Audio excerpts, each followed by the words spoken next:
Hola amigos, amigas, bueno, otra semana más. Bueno, esta semana también tenemos mucha suerte de tener otra invitada internacional. Esta invitada internacional es de Egipcia, pero afincada en Canadá.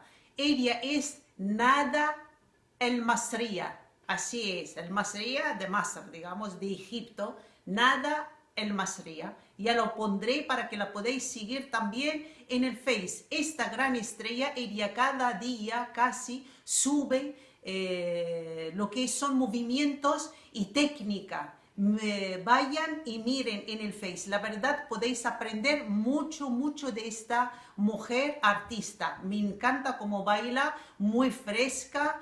Ella es egipcia, bueno, si es de Egipto ya es egipcia, pero aparte su estilo egipcio que a mí me encanta. Gracias a Nada, gracias por atender mi llamada, la verdad encantadora, me lo mandó rápido el vídeo y yo le agradezco porque muchas veces me da mi vergüenza de pedir favores, pero al final la gente cuando me atienden de verdad que es solo darle las gracias.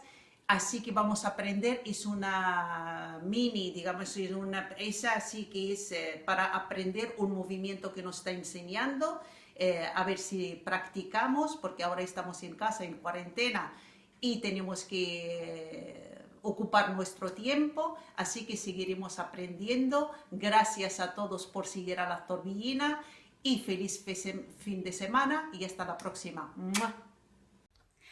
Hi everybody, it's been a long time since I've done any videos for you. I'm so sorry, forgive me, it's been a very busy time for me. So anyway, let's get into that because we only have 3 minutes to explain a very complicated move. I'm going to explain hip thrust with layered shimmies, and that was as per requests. You wanted me to show some movement with layered shimmies, okay? So before you attempt to layer shimmies, you must really perfect the actual move, okay? So this is assuming that my hip thrusts are perfect, right? And we understand that the dynamic of the whole move of the thrust comes from our pelvis. It's not just about my bum shifting or my hip shifting. It really has to come from inside, and then I can put the flavor. I may make it a little bit hippie wise or more bum wise or more both of them, right? But the core understanding of it is inside your pelvis. So my thrust may go and then come back as a shimmy, right? So I may accent and then come back as a shimmy. Again, assuming that our shimmies are perfect and we understand the definitions on the shimmies on our legs. So I can go front, shimmy back. So I go front, squeeze my muscle, then release and shimmy back. Front, accenting to the side, squeezing the muscle front and back, releasing and shimmying back.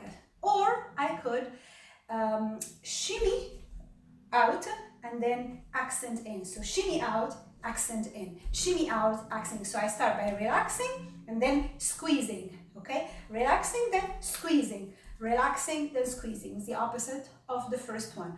Or I could do shimmies in both directions. So shimmy front, shimmy back, shimmy front, shimmy back, shimmy front, shimmy back, shimmy front, shimmy back.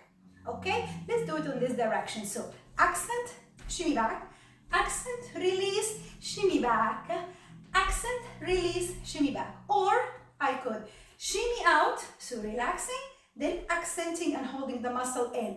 Relaxing, holding the muscle in. Shimmy out, accent back. Shimmy out, accent back. Or I could do shimmy, shimmy, shimmy, shimmy, shimmy, shimmy, shimmy, shimmy. Okay?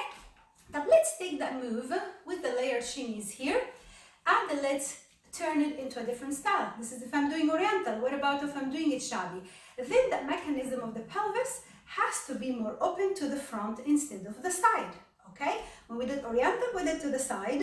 If we're doing shabby, then we're going to push from under here to diagonal front, okay? So one shimmy back, one shimmy back, one shimmy back. Other side, again, sit tuck in, alrighty? Push, shimmy back. Again, tuck in, squeeze the muscle going forward, relax the legs and come back.